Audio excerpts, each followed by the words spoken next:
오늘 부활절 오후에 또 식사 이후 가운데 사도행전 26장을 통해서 우리에게 주시는 말씀은 나와 같이 되기를 원합니다. 사도 바울은 오늘날 우리 성도님들이 하나님을 믿으면서 이런 인생을 살아야 되겠다. 신약 성경의 절반 이상을 사도 바울이 기록을 했잖아요. 그러니까 얼마나 하나님의 지지를 받고 당연히 천국에 있을 것이고 하나님의 최고의 지지를 받았던 사도 바울의 인생이 우리가 일반적으로 생각하기로는 교회에 들어오기 전에 성경을 알기 전에 생각하면 얼마나 행복했을까라고 또 생각을 합니다. 하나님과 가장 친하니까 성경의 절반 이상도 기록했지. 근데 여러분 우리 지금까지 사도행전 이렇게 26장까지 오면서 사도 바울의 인생을 보았을 때 우리 얼마 전에도 예수님을 만나기 전 또 만나기 이후 이렇게 내용을 보았잖아요. 여러분 표면적으로 보면 우리가 원하는 그런 행복한 모습은 사도 바울이 예수님을 만나기 전에 더 행복했습니까? 만나기 난 이후에 더 행복했습니까? 우리 성도님들은 너무 신앙이 좋아가지고 그런데 영적으로는 만나고 난 이후 가운데 진짜 더 행복했어요. 그런데 표면적으로 우리가 보기에 막 즐겁고 좋아하는 것은 사실은 풍성함이지 않습니까? 성공이고 존중감이고 맞죠? 성공은 잘 되는 거잖아요. 뭔가를 씨를 뿌렸으면 막 일어나고 막 그런 쪽으로 사람들이 모여야 되고 성공이고 잘 되는 것이고 그리고 존중감을 받아야 되는데 사도 바울은 예수님을 만나기 이전에 더 존중을 받았어요. 사실은 맞죠? 진짜 더 존중받았어요. 사람들이 함부로 못하고요. 권력이 있고 힘이 있고 사도 바울의 말에 사람들이 또 겁을 먹기도 하고 힘이 있었습니다. 근데 예수님을 만나고 난 이유 가운데 그의 인생이 바뀌었죠. 사도 바울을 존중합니까? 존중하지 않습니다. 그냥 핍박의 연속이고 돌에 맞아서 두개골이 깨지고 이석정이 오고 내진탕 증후군이 와서 흔들흔들거리고 넘어지고 죽은 줄 알아서 사람이 쓰레기통에 버리고 이런 일이 몇 번 있고 태장을 맞고 이런 일들이 너무 많았습니다. 위협도 받고 저 사람 죽이기 전에는 나는 안 먹겠다라고 하는 그런 사람이 원수 만들지 말라 하는데 여러분 진짜 예수님 믿으면 원수가 안 생깁니까? 생기거든요. 저도 원수 안 만들고 싶습니다. 근데 원수가 생길 수밖에 없죠. 사도 바울 주변에 얼마나 원수가 많았습니까? 예수님 주변에 원수가 얼마나 많았습니까? 누가 원수 만들고 싶겠습니까, 사실은. 그런데 그게 우리의 뜻대로 되지 않는 것이죠. 사도 바울은 지금 어디까지 와 있느냐면 총독에게 재판을 받고 총독과 함께 오늘 말씀 가운데는 이 총독하고 아그리파 왕이 같이 앉아 있습니다. 베스도라는 총독이 있고 또 아그리파 왕이라고 하는 그런 유대 왕이 있는데 바울이 그 앞에서 재판을 받는데 네가 해야 될 말이 있으면 하라고 했을 때 나는 이래서 나는 무죄입니다라고 자기 살고자 빠져나오는 내용을 말하기보다는 그 속에서 무엇을 전했습니까? 자기가 만난 예수 그리스도를 전했습니다. 내가 만난 예수 그리스도, 그 예수 그리스도는 어떤 분이십니까?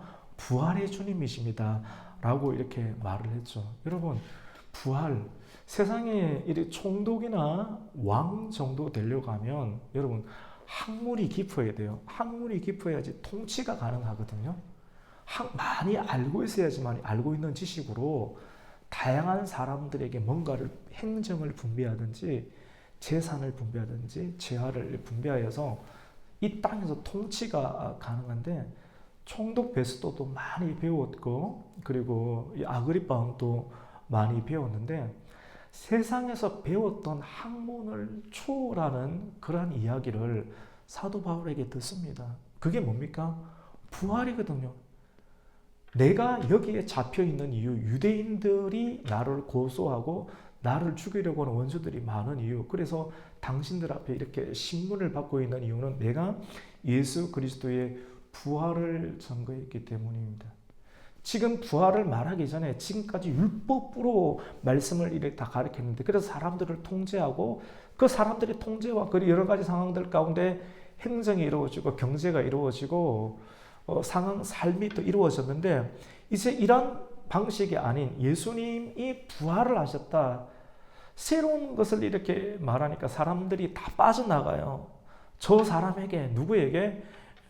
예수에게 빠져나가니까 그 예수에게 빠져나가면 안 되잖아요. 물질도 안 되고 경제도 안 되고 행정도 안 되고 그러니까 저 사람을 죽여야지만이 우리 안에 가둘 수가 있기 때문에 이 정치적인 문제가 만들어지게 되는 것이거든요. 그래서 사도 바울이 예수 그리스도의 부활을 전했습니다. 이 세상의 원리는 다 엔트로피 법칙을 따르잖아요. 시간이 지나갈수록 다 한계가 있는데 그 한계를 뛰어넘는다는 거예요. 그 한계 중에 한계가 뭡니까? 죽음의 한계잖아요. 죽음의 한계를 뛰어넘는 분이 있다. 나에게로 오면, 예수에게로 오면 당신의 일상을 회복할 수 있다. 참된 슬픔을 느낄 수 있는 기쁨이 있습니다. 부활의 은혜가 있습니다. 라고 외치니까 사람들이 세금을 바치고 헌금을 바치지 않은 사람들이 다 저쪽으로 가버리잖아요. 그러니까 이게 경쟁이 안 되잖아요. 예수께로 다 가게 되는 것을 막아내기 위해서 그들의 최고의 책임자였던 대제사장들과 공회들이 의논해서 공공의 적이 만들어지는 게 누가? 예수. 예수는 어차피 죽였는데 예수를 강하게 믿고 있는 누굽니까? 사도 바울. 우리 지분을 계속 흔들 수 있는 그 사도 바울을 갖다가 죽이려고 이렇게 하는 것이죠. 그래서 그 바울이 아그리빠 왕과 그리고 베스도 총독에게 그 복음을 전하게 되니까 가만히 듣다 보니까 빠질 수밖에 없지 않습니까? 왜냐하면 그들도 사람이기 때문에 실패를 극복하는 그리고 죽음을 극복하는 다 끝난 것 같은데 주님을 믿으면 마음이 울컥하고 이게 동의될 수밖에 없는 어떤 상황이에요. 그런데 이렇게 따라가다가는 큰일 날 것 같으니까 오늘 24절에 뭐라고 하냐면 바울아 그만 전해라. 네가 미쳤도다. 네 학문이 너를 미치게 하는도다라고 이렇게 말을 합니다. 근데 바울이 뭐라고 합니까? 베스도 곽하여 내가 미친 것이 아니라 참되고 온전한 말을 하고 있는 것입니다. 라고 이야기를 했습니다. 아그리빠 왕이 말씀을 계속 듣다 보니까 좀 흔들렸어요. 마음 가운데. 예수님에 대한 복음을 듣고 마음이 많이 흔들렸는데 눈빛이 반은 넘어왔어요. 복음으로. 그래서 27절 말씀 가운데 보면 아그리빠 왕이시여 선지자들을 믿으십니까? 내가 보니까 믿는 것 같습니다. 믿는 줄 압니다. 라고 이야기를 이 말이 뭐냐면 결단을 촉구하는 거거든요. 당신 오늘 이 복음을 듣고 예수님을 믿어야 됩니다. 부활의 신앙으로 와야 됩니다. 결단하세요. 나를 죽이고 권세 죽이니 많이 이런 것을 뛰어넘어서 나를 살려달라고 하는 것이 아니라 그런 쪽으로 쓰라고 하는 정치적인 메시지가 아니라 진짜 부활을 믿어야 됩니다. 예수를 믿어야 됩니다. 선지자들 믿으시죠? 선지자들을 통해서 오늘 오전 설교 가운데 부활하신 예수님께서 이 글로바라고 하는 제자에게 모세의 글로부터 선지자의 글에 나타난 메시아가 고난을 받고 하나님의 영광에 참여하리라 있었던 모든 구절구절들을 짚어서 설명하고 말씀을 강론할 때 마음이 뜨거워졌잖아요. 그러니까 그 말씀을 듣고 선지자들을 믿으시죠. 당신 결단해야 됩니다. 예수를 믿어야 됩니다. 라고 말하니까 이게 자칫 잘못하다가 진짜 믿음의 결단을 하게 되는 거예요. 돌이킬 수 없는 하나님 편으로 쓰게 되는 거. 이게 사실 좋은 건데 근데 이 아그리빠 왕은 부자잖아요. 정치 권력이 있잖아요. 가진 게 많지 않습니까? 가진 게 많은 사람은 놓기가 너무 힘들거든요. 그래서 부자가 하나님 나라 가는 것이 낙타가 바늘기로 들어가는 것처럼 어렵다. 많은 것을 가지고 있으면 포기를 해야 돼. 포기할 것이 많은 사람은 너무너무 이렇게 힘들고 어렵다라고 하는 거예요. 그래서 이 아그리빠가 정신을 차립니다. 이 정신은 좋은 정신은 아니죠. 바울에게 이렇게 28절을 말합니다. 우리 28절 한번 읽어볼까요? 시작. 아그리빠가 바울에게 이르되 네가 적은 말로 나를 권하여 예수 믿게 하려는도다. 그리스도인이 되게 하려는도다. 예수 믿게 하려는도다. 막 억지로 정신을 차리는 거예요. 성령에 이끌려서 자기 자신을 죽이는 것이 아니라 자기 자아가 더 살아나도록 성령이 더 역사 못하도록 자아의 정신을 차리는 거예요. 이런 정신을 차리는 건 좋은 거 아니죠. 맞죠? 그렇게 말합니다. 그러니까 29절에 보니까 바울이 이르되 말이 적으나 많으나 당신뿐만 아니라 오늘 내 말을 듣는 모든 사람에게 다 이렇게 된 것 외에 이렇게 자기 자신이 이렇게 됐다라고 하는 것은 수갑을 차고 있잖아요. 결박당해 있잖아요. 나처럼 이렇게 결박당한 것 외에는 뭐같이 되기를 원합니까? 나같이 되기를 원하나이다. 같이 봅시다. 나같이 되기를 하나님께 원합니다. 그 예수님 믿으면서 수갑 차 수도 있는데 수갑 차고 결박 당하는 것 말고 다 하나님께 딱 붙잡혔으면 좋겠습니다. 라고 바울이 이야기를 하는 겁니다. 이렇게 하니까 여러분 이 바울이 전한 복음이 진짜예요, 가짜예요? 참이에요, 거짓이에요? 근데 참인데 참이 좀 고독하고 힘들어요, 행복해요? 근데 그 참이 고독하고 힘들어요, 사실은. 근데 거짓은 덜 고독하고 덜 힘들거든요. 더 많이 있고. 그 사람들은 어디로 따라갑니까? 예, 거짓 쪽으로 많이 가요. 넓은 길 쪽으로 많이 갑니다.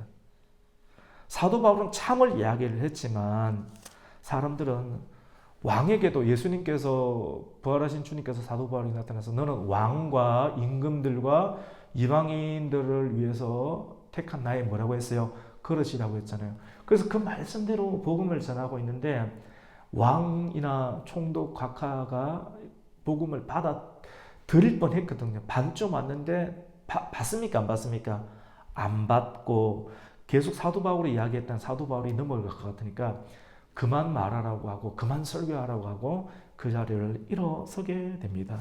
우리 30절과 31절을 한번 읽습니다. 시작. 왕과 총독과 버니게와 그와 함께한 앉은 사람들이 다 일어나서 물러가 서로 말하되 이 사람은 사형이나 결박당할 만한 행위가 없다. 이게 말씀을 듣고 왕하고 총독 버니게는 이 아그리빠 왕의 여동생이거든요. 여동생도 다 복음을 들었어요. 그 설교를 들었어요. 사도 바울의 설교를 들었는데 더 들으면 결단해야 될 것 같으니까 결단 안 하고 어떻게 합니까? 같이 봅시다. 일어났습니다. 일어나서 어떻게 합니까? 도망가는 거죠. 여러분이 만약에 사도 바울이라고 하면 어떤 심정을 가지겠습니까?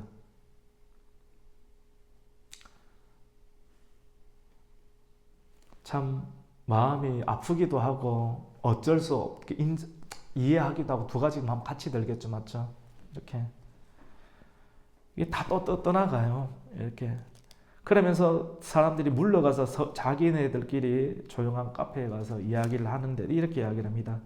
이 사람이 누구예요? 바울이 사형이나 결박을 당할 만한 행위가 없다 하더라. 그러면서 오늘 마지막 32절을 읽었잖아요. 아그리빠가 베스도에게 아그리빠는 이제 유대 땅을 다스리는 분봉 왕이고 베스도는 로마가 막 관리하는 총독이잖아요. 베스도에게 이르되 이 사람이 사도 바울이 만일 가이사에게 그 로마의 황제 가이사 황제에게 상소하지 않았더라면 우리가 석방을 시킬 수도 있을 뻔했다라고 이야기를 하면서 26장이 끝이 납니다.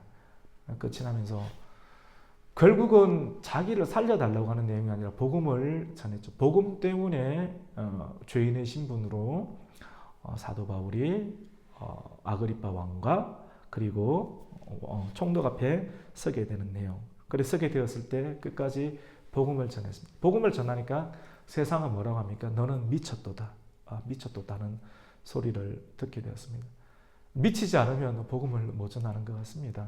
그리고 복음을 마땅히 말씀대로 전했을 때 사람들은 슬며시 일어나서 더 이상 복음이 배로 내려가는 것, 창자로 내려가는 것을 받아들이지 않고 더 이상 들으면 넘어갈 것 같으니까 슬며시 일어나서 카페로 도망가서 자기들끼리 이야기하는 것을 보게 됩니다. 오늘 이 말씀을 통해서 나는 어떤 사람인가? 바울에게 속한 사람인가? 아니면 그 말씀이 맞기는 맞는데 이 말씀이 나에게 다 들어오기를 거부하면서 슬며시 일어나는 그런 아그리빠 왕이나 베스도나 그리고 아그리빠 왕의 여동생인 버니게와 같은 사람인가를 보면서 우리의 영역이, 우리의 위치가 슬픔 가운데 잠겨서 어디로 내려갑니까? 슬픔 가운데 잠겨서 엠마오로 내려가다가 부활의 주님을 만나서 다시 어디로 갑니까? 예루살렘으로 올라가는 길로 오늘 이 말씀을 통해서 발걸음을 바꾸고 내 마음은 다시 슬며시 일어나서 베니게처럼 그리고 베스도처럼 아그리빠 왕처럼 하려고 했지만 오늘 이 부활의 메시지를 통해서 바울이 걸어갔던 길, 부활의 주님을 만났던 그 엠마오로 가던 두 제자가 발길을 바꾸어 예루살렘으로 다시 올라가는 그 길에 들어섰던 것처럼 저와 여러분이 마음을 바꾸어서 그 길에 다시 이 교회에 오기 전까지, 오늘 오기 전까지는 그렇게 끝을 내려고 결단을 했지만도 오늘 부활의 메시지 그리고 이 말씀을 통해서 우리의 발걸음을 다시 바꾸어서 원래 계속 가야 될 그 길에 올려놓고 마침내 그 이유 가운데 하나님의 큰 기적의 역사를 함께 보는 기쁨의 주역이 되시기를 예수님의 이름으로 축원합니다. 아멘.